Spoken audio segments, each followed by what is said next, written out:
I discovered my parents only had me as a backup kid in case my perfect older sibling failed.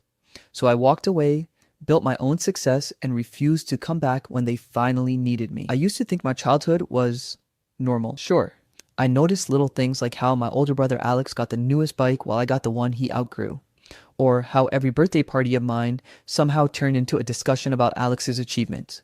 But I told myself that's just how families work. Older kids get more responsibility, more attention. It wasn't until I was 20, home from college for winter break, that I learned the truth. That night, I was in the kitchen, grabbing a glass of water before bed when I heard my parents talking in the living room. I wasn't eavesdropping at first. The walls in our house are thin, but then I heard my name. Mom's voice was sharp, almost frustrated. "We need to make sure Alex is on track. You know that's why we had my name in the first place. Back up." I froze. Back up? Dad chuckled like it was the most obvious thing in the world. Exactly. If Alex doesn't make it through med school, we've got my name to fall back on. That was the plan, remember? The glass in my hand felt like it was about to slip. I don't know how long I stood there, hearing my own parents discuss me like I was an insurance policy. Not their child, not their kid they loved and raised for me. Just plan B. It was like my whole life suddenly made sense, and not in a good way. Flashbacks started hitting me one by one. Age 7, I begged to join an art class because I loved drawing. Mom said, "No, sweetie, Alex is doing piano. You'll do piano too, it's good for discipline." Age 12, I wanted to try out for soccer. Dad laughed and said, "Alex is focusing on debate, you should too. It's better for college applications." Age 15, I was told to help Alex study every night, even though my grades were fine. When I complained, Dad said, "This is teamwork. If he fails, you might have to take over someday." At the time, I thought they just wanted us close. Now I knew they were molding me into Alex's shadow, his understudy, the spare tire in case the golden child's ride went flat. I barely slept that night. The next morning, I tried to look at my family the same way I had before, but every smile from my parents felt fake. Every "how's school going" sounded less like care and more like inventory management. And the worst part, Alex had no idea. To him, I was just his little sibling who sometimes tagged along and sometimes annoyed him. He wasn't mean, but he was used to being the star. Teachers adored him. Relatives praised him. Our parents, they practically worshipped him. Over the next few weeks, I became hyper aware of everything. Mom would ask how my classes were going, and if I mentioned a struggle, she'd immediately compare it to how Alex handled the same subject. Dad would remind me, "Keep your GPA high, you never know when we might need you." Need me for what? To step into Alex's life like it was a job opening? The tipping point came a few days before I went back to college. We were at dinner and Dad casually said, "So, my name, have you thought about switching to pre-med? It'd be smart to keep your options aligned with Alex. You know, just in case." I asked. "Just in case what?" He didn't even blink. "Just in case he decides it's not for him. You could carry the torch. That's what family's for." That was the first time I didn't just swallow my feelings. I laughed. Not because it was funny, but because it was so absurd I couldn't believe they said it out loud. Carry the torch? I was never even holding it. That night, I sat in my room scrolling through my phone, looking at pictures of other people's families on social media, families that actually seemed to like each other as individuals. And something in me shifted. I realized I didn't want to be their backup plan anymore. If they saw me as plan B, I'd make sure I became someone they couldn't claim at all. When I left for college the next morning, I hugged my parents like normal, but in my head, I made a silent promise. "I'm done being your safety net. I'm building my own life and you won't be part of it." The thing about deciding to walk away from your family is it doesn't happen all at once. You don't just slam the door and disappear. It's a slow, quiet fade out, like turning down the volume until you can finally hear yourself think. When I got back to college after winter break, I stopped calling home unless I absolutely had to. If mom texted, I'd answer hours later with short replies. If dad called, I'd let it go to voicemail. They didn't notice at first, or maybe they did and just didn't care. I started focusing on myself for the first time in my life. And the biggest decision? I dropped my pre-law track, the one they pushed because it was safe and prestigious, and switched to marketing and business management. When I told them, mom's voice over the phone was tight. "Are you sure that's wise? Alex is on the medical path. You could be doctors together, you know. That would be amazing." I said, "Yeah, I'm sure." For the first time, I didn't justify my choice. I just left it at that. Money was tight though. My parents had always promised to support us equally, but now that I wasn't following the Alex Blueprint trademark, that support dried up fast. So I got a job at a little coffee shop near campus. It wasn't glamorous, but it paid for groceries and rent. One night after closing shift, I was scrolling through my phone and stumbled on a video about people making money running small online stores. Something clicked. At first, it was just curiosity. I started selling thrifted clothes online, experimenting with social media ads I learned to make on free YouTube tutorials. Then I began offering to run Instagram accounts for small local businesses for cheap. I was surprised at how much I loved it, building brands, making things look professional, seeing sales come in. It was like, for the first time, I was the one setting the goals and making them happen, not living someone else's script. By my last year of college, my little side hustle was making more than my barista job. I quit the coffee shop and went all in. My parents still called every so often, mostly to update me on Alex's achievements. Alex just got into an advanced surgical internship. Alex was invited to speak at a student medical conference. Every call felt like a press release for the golden child. And then, like clockwork, they'd slip in something like, "You're still keeping your grades high, right? We don't want you falling behind. You never know when you might need to step in." It was like they were afraid Alex might trip and they wanted me standing right behind him, ready to catch the torch before it hit the ground. I graduated without inviting my parents to the ceremony. They didn't even ask why. Maybe they assumed they were busy with Alex's schedule. I moved to a small apartment in a different city, officially cut the financial cord, and started building my business full time. The first year was brutal: long hours, clients who didn't pay, nights where I ate instant noodles because my bank account was almost empty. But I kept pushing. By the end of year 2, I had a steady roster of clients, a small team helping me, and for the first time in my life, I was genuinely proud of myself. Not because someone else told me I should be, but because I knew I'd earned it. Then came the call that would change everything. It was a Tuesday afternoon. I almost didn't answer because it was from Mom, and I had a client meeting in 15 minutes, but something in me said to pick up. Her voice was shaky. "It's Alex. He messed up badly."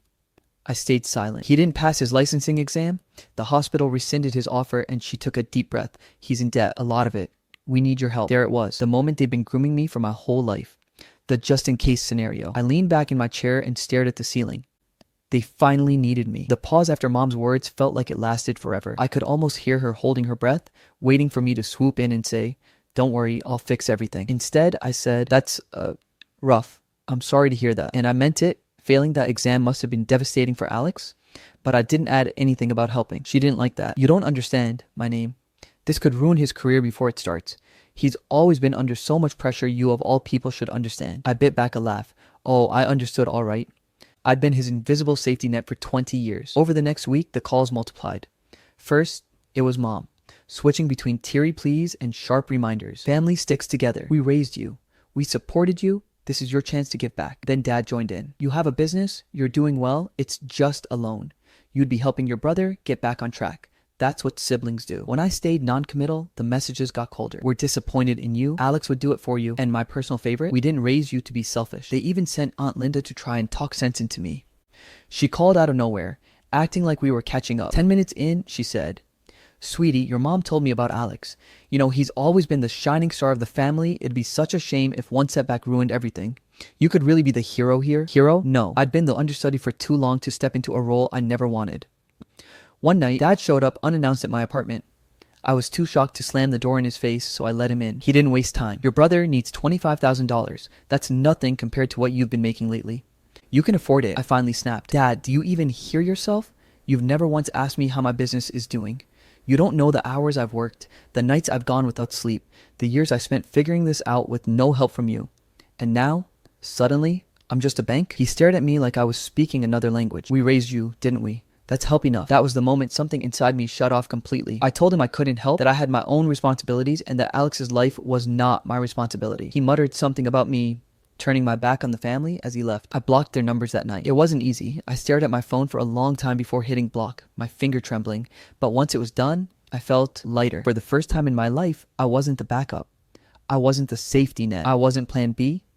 And I had no intention of ever being that again. Blocking my parents felt like finally taking a deep breath after years of holding it in. But peace doesn't last long when you're dealing with people who think they own you. About a week later, I woke up to my phone buzzing nonstop. Notifications, missed calls, messages from numbers I didn't recognize. My stomach sank before I even opened them. Alex had posted a long, dramatic message on Facebook. It started with, "Sometimes the people you love the most abandon you when you need them the most." Then came a paragraph about how he'd always been there for me, how family should help each other no matter what, and how he couldn't believe I was refusing to help him in his time of need, despite my successful business and comfortable lifestyle. He didn't mention the years of being the golden child. He didn't mention that our parents had never once invested in my future the way they did his. He didn't mention the fact that I was never asked if I wanted to be his safety net in the first place. Nope, He made it sound like I just turned my back on him out of greed. The comments section was a nightmare. Half the replies were people saying, "That's so sad, your sibling should be ashamed." Some were even tagging me directly, calling me selfish. A few relatives chimed in too. "I can't believe my name would do this to their own brother." We all knew my name was jealous of Alex's success. But then something unexpected happened. A few people started asking questions. One old family friend commented, "That's not the whole story, Alex. I remember how things were when you were kids." Another said, "Funny, I don't remember my name ever being treated the same way Alex was. Care to explain?" The comment thread turned into a mess of back and forths. I didn't respond directly on his post. Instead, I made my own short, calm, and to the point. I wrote, "It's not my responsibility to fix choices I didn't make. My life, my resources, and my energy are mine to manage. I wish my sibling the best, but I will not sacrifice my well-being to clean up someone else's mess." I didn't name names. I didn't throw insults. I just told my truth in a way that was impossible to twist without looking bad. That post got way more traction than I expected. Some people unfollowed me immediately. Others sent private messages saying they understood, that they'd dealt with similar family dynamics. And then came the biggest shock. My Aunt Carla, who's always been kind but kept her distance, called me and said, "Honey, I always suspected your parents treated you unfairly. I'm proud of you for standing your ground." Of course, my parents were furious. Mom sent me an email with the subject line, "You've embarrassed us." It was 3 paragraphs of emotional manipulation saying I'd humiliated the family, that Alex was humiliated publicly, and that I'd ruin my relationship with them forever if I didn't make things right. For the first time, that threat didn't scare me. If the relationship meant being a backup plan, I didn't want it anyway. Update 1. Hi again. I wasn't expecting to update this soon, but wow. After I posted my original story about discovering I was only born to be my brother Alex's backup, a lot happened. The short version, my parents are in full-on guilt trip mode. At first, it was just mom calling more often. "Family sticks together. You're being selfish after all we did for you. Alex needs you. This is what family is for." I tried to be polite, but I made it clear I have my own life and I'm not in a position to save him. Then dad got involved. "You're doing well. It's just a loan. Your brother would do the same for you." Spoiler, he wouldn't. When I still didn't budge, they escalated.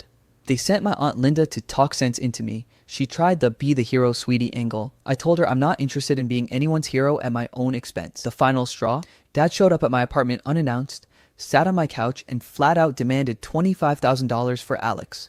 He said, "That's nothing for you.